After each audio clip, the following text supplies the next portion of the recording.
To get over a breakup, start by giving yourself space from the other person. Don't call, email, or text them.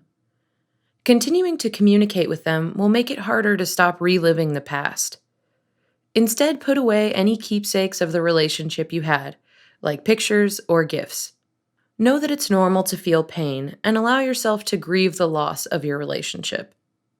You can try writing about your feelings and reminding yourself why you and your ex broke up. You can also focus on all the things you didn't like about your ex to remind yourself why you're better off without them. Then concentrate on taking care of yourself. Make plans, go out with friends, and have fun if that'll make you feel better. If you're more of an introvert, go to your favorite ice cream shop or treat yourself to a mini vacation. Try your best to exercise and sleep regularly, even if it's hard to do so. Most importantly, surround yourself with compassionate, supportive friends and family who will remind you that you are a worthwhile person.